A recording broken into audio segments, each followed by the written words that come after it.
Hello everyone. आज का ये जो वीडियो है ये एआईबी पार्क ने यूएफबीयू का सभी कंस्टिट्यूएंट्स को, मतलब नॉट हो जो है कंस्टिट्यूएंट्स यूएफबीयू का सभी का कॉन्स्टिट्यूएंट का जनरल सेक्रेटरी को एक लेटर लिखे हैं, क्योंकि 13 तारीख को मीटिंग हुआ है आईबीए के साथ यूएफबीयू कंस्टिट्यूएंट्स का। तो हमारा जो पेंशनर्स का डिमांड को इम्पोर्टेंस देने के लिए और उसमें कुछ डिमांड करके कुछ हासिल करने के लिए लेटर लिखे हैं। कल तो आपको दिखाया था एआईबीआरएफ वाले लेटर लिखे थे, लेकिन वो लोग स्पेशल अलाउंस का डिमांड उसमें नहीं रखे थे। आज एआईबी पार्क वाले डिमांड लिखे हैं, लेटर दिए हैं। उनका क्या क्या डिमांड है एआईबी पार्क, स्पेशल अलाउंस उसमें है कि नहीं है, वो भी देखेंगे। तो चलिए शुरू करते हैं आज का वीडियो। इसका पहले कि हम वीडियो शुरू करेंगे, अभी तक अगर आप अभी हमारे चैनल को सब्सक्राइब नहीं किया है तो प्लीज़ सब्सक्राइब कर दीजिएगा, ताकि आगे हम जो भी वीडियो बनाएंगे उसका जानकारी आपको मिलते रहेगा। चलिए देखते हैं क्या लिखे हैं एआईबी पार्क। ये है एआईबी पार्क का circular dated March 10, 2025, address to the general secretaries all constituents of UFBU. क्योंकि अभी कन्वेनर कोई है नहीं, इसलिए सभी एक एक कॉन्स्टिट्यूएंट यूएफबीयू का सबको लेटर लिखा जा रहा है। Subject: pension updation and other important issue affecting the interest of bank retirees. जो मीटिंग है ये लिख रहे हैं कि हमको चलो खुशी लगा कि एटलीस्ट आईबीए ने अभी यूएफबी को बुलाया है बातचीत करने के लिए ऑन 13 मार्च 2025 रेसिडियल इशू का सॉल्यूशन के लिए। वो रेसिडियल इशू में पेंशनर्स रिटायरीज लोगों का भी डिमांड है, तो हम एक्सपेक्ट करते हैं कुछ उसमें से एटलीस्ट फुलफिल हो जाओ। पार्टिकुलरली हम चाहते हैं बैंक पेंशनर अपडेशन के ऊपर कुछ काम हो। उसके बाद वो इधर लिखे हैं कि सीबीपीआर और एआईबी पार्क ऑलरेडी जो स्ट्राइक कर रहे हैं, इनका एजुकेशनल प्रोग्राम चल रहा है यूएफबीयू का, उसको होल हार्टेडली सपोर्ट कर रहे हैं। वो चाहते हैं कि सर्विंग एम्प्लॉयज़ का जो भी प्रॉब्लम है वो जल्दी से जल्दी सॉल्व हो जाए। At the same time, it goes without saying that we are with our serving brethren on the issue, agitating them. जो जो इशू है उसी के लिए हम भी उनको सपोर्ट कर रहे हैं। उसके बाद 13 मार्च को जो बातचीत होगा उसमें वो लोग we are certain that pensioners and retirees issue mainly the pension updation, special allowances component for superannuation benefit, review of ex gratia amount, uniform DA for all retirees, and medical insurance will also take the center stage in your discussion with the IBA and resolution and find resolution, ये लिखे हुए हैं। उसके बाद हमारा जो demand उसको एक एक करके लिखें। क्या लिखें? About pension updation. Pension updation में ये बोलें कि बीईपीआर 1995 में ऑलरेडी 35(1) जो रेगुलेशन है उसमें ऑलरेडी मेंशन है पेंशन अपडेशन का। फर्स्ट वो अप्लाई हुआ था किसके लिए? फर्स्ट जनवरी 1986 से 31 अक्टूबर 1987 के बीच में जो लोग रिटायर्ड हुए थे, और अपेंडिक्स 1 में था, लेकिन उसके बाद उसको 2003 में अमेंडमेंट कर दिया गया और सभी सेटलमेंट के लिए लागू कर दिया गया, सबके लिए। और उसके बाद क्या लिखा है अमेंडमेंट करके? Basic pension and additional pension wherever applicable shall be updated as per formula in appendix 1, ये कोट किया गया है। तो उसी से आधार पर हमको जब चेंज किया गया तो हर सेटलमेंट में ये आईबीए को चेंज करना चाहिए। पहले फार्मूला था, उसको फार्मूलाई क्या किया गया, फार्मूलाज किया गया, मतलब सिंगल फार्मूला से मल्टीपंगुल फार्मूला किया गया। और दूसरा चीज़ विल भी जो था पहले उसको सेल भी किया गया। तो इसका मतलब सबके लिए एप्लीकेबल है। जब भी डिमांड होगा उसी टाइम वो एप्लीकेबल हुआ हर सेटलमेंट में। ये पेंशन अपडेशन के बारे में लिखें। उसके बाद bank employees pension regulation are statutory regulation and implementation is mandatory. Implementation mandatory है, करना ही पड़ेगा। ये स्टेच्यूटरी रेगुलेशन है, आप उसको अवॉइड नहीं कर सकते हैं।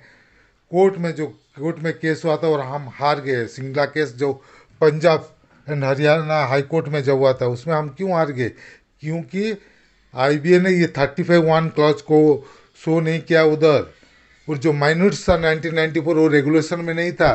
तो उसी के आधार पर हमारा केस को उधर हम हार गए थे केस। लेकिन उसी के लिए सिंगला जी ने सुप्रीम कोर्ट में उसको चैलेंज किए हैं, और 35(1) को अभी अच्छे से एआईबी पार्क एराइज के थ्रू शो कर रहा है, प्रेजेंट कर रहा है कोर्ट में, जिसके वजह से हम नहीं हार गए थे, उसको अब भी अच्छे से शो किया गया है कि 35(1) में पेंशन रेगुलेशन है और पेंशन अपडेशन होना चाहिए। ये एक अच्छा चीज़ है, इसलिए जोर शोर से लगे हैं। You as experience leader of the leading table trade union, सभी नेता को बोल रहे हैं, banking industry, we hope will succeed in making the IBA to understand the damage they are causing to their own former colleague. From the Honorable Union Finance Minister, described as member of the same family. Same family के हिसाब से जो finance minister बोले थे 73rd AGM में, और जो public CEO को बोले कि पेंशनर्स को अब अच्छे से केयर एंड कंसर्न से ट्रीट करने के लिए वो डिजर्व करते हैं, ये चीज़ बोले गए थे। लेकिन आईबीए और बैंक का सब जितना सीएमडी सीईओ हैं वो सब नेग्लेक्ट कर रहे हैं पेंशनर्स को। उसके बाद नेक्स्ट इंपॉर्टेंट जो डिमांड है, computation of special allowances for the purpose of calculation of gratuity and pension, जो कि 10th बाईपार्टेट में शुरू हुआ और चालू हुआ 1/11/2012 से। लेकिन इसमें क्या प्रॉब्लम हो गया, जो बेसिक पेंशन में बढ़ना चाहिए था उसको अलग एक स्पेशल अलाउंस कर दिया और उसके ऊपर को पेंशन मिला ही नहीं, ग्रेचुटी मिला नहीं। तो सारा सब नाइंसाफी है, जिसके वजह से कि जो पेंशन 50% होना चाहिए उनका 50% नहीं हो रहा है। कम होते होते अभी 10, 11, 12 होते होते पेंशन 50 से 35% में आ गए। तो ये सरासर नाइंसाफी है। पेंशन अपडेशन के बाद नेक्स्ट इंपॉर्टेंट डिमांड यही है। उसके बाद रिन्यूअल ऑफ डीए डिस्पेरिटी, जो आपका 2016 इक्वल टू 100 जो सीपीआई इंडेक्स, उसी को सबके लिए लागू करना चाहिए। 8088 पॉइंट मर्जर हो के जो लोग 12th बाईपार्टेट में रिटायर किया उनके लिए वो एप्लीकेबल हो गया, लेकिन उसका पहले के लिए नहीं है। अगेन डीए में दो भाग कर दिए, पहले प्री 2002 एंड पोस्ट 2002 था, अभी प्री 2022 और पोस्ट 2022, और एक बार डिस्पेरिटी चालू हो गया, डिवाइड हो गए हैं। पेंशनर्स को डीए के लिए दो भाग में डिवाइड अगेन कर दिया है, वो उसको जल्दी से जल्दी सॉल्व करना चाहिए। उसके बाद ex gratia review which is waiting for clearance for unduly long time में वेटिंग है। और ये एक आप कोई कारण नहीं बोल सकते कि इसके वजह से पेंशन अपडेशन नहीं हो रहा है, क्योंकि हम एक्सग्रेसिया दे रहे हैं, एक्सग्रेसिया रिव्यू करेंगे, ज़रूरत नहीं है हमको एक्सग्रेसिया, हमको पेंशन अपडेशन चाहिए। नेक्स्ट, मेडिकल इंश्योरेंस का प्रीमियम बैंक को बियर करना चाहिए, जैसे कि सर्विस एम्प्लॉइज का बियर कर रहे हैं। We shall be thankful if you take note of the above issues with all force at your command and help your elder brother and sister in the banking industries. With best wishes, comradely yours, Mr. K.V. Acharya, President AIB Park and Joint Convener CVPRO, Mr. सुपितो सरकार general secretary AIB park. ये letter लिखे तो अच्छा है, कम से कम ये special allowance के बारे में मेंशन किया गया है AIB पार्क का लेटर में। एनीवे, चारों तरफ से प्रेशर बिल्डअप होना चाहिए। लोग बात करने जब जाएंगे सीबी यूएफबीयू का कॉन्स्टिट्यूएंट, उनके ऊपर अगर प्रेशर रहेगा तो पेंशनर्स का इशू वो लोग उधर उठाएंगे, नहीं तो खाली 5 डेज के बारे में और रिक्रूटमेंट के बारे में बात करके आ जाएंगे। पेंशनर्स का इशू बहुत इंपॉर्टेंट मुद्दा है, उनको बात करना ही चाहिए इसके ऊपर। अगर पेंशनर्स को ऐसे नेगलेक्ट करते ही रहेंगे हर वक्त तो पेंशनर्स भी उनको सपोर्ट नहीं करेंगे।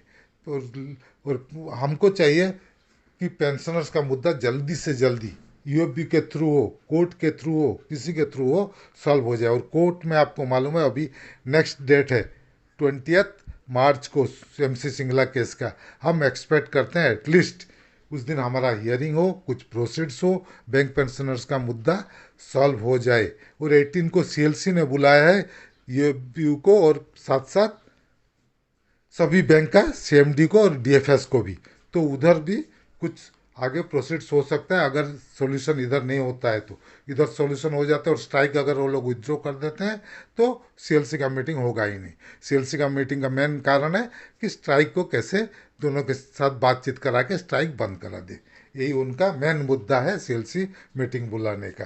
तो एनीवे, हम एक्सपेक्ट करते हैं कुछ ना कुछ 13 तारीख को पेंशनर्स के बारे में आगे प्रोसीड्स हो। ये था आज का वीडियो। अगर हमारा वीडियो आपको पसंद आया तो प्लीज़ इसको लाइक कीजिए, शेयर कीजिए। आपका कुछ मतामत है तो कमेंट सेक्शन में ज़रूर दीजिएगा। और अगर अभी तक हमारे चैनल को सब्सक्राइब नहीं किए हैं तो प्लीज़ सब्सक्राइब कर दीजिएगा और बेल आइकन को दबाना मत भूलिएगा, ताकि आगे हम जो भी वीडियो बनाएंगे उसका जानकारी आपको मिलते रहेगा। Team अमीय Kumar Mishra. Thank you.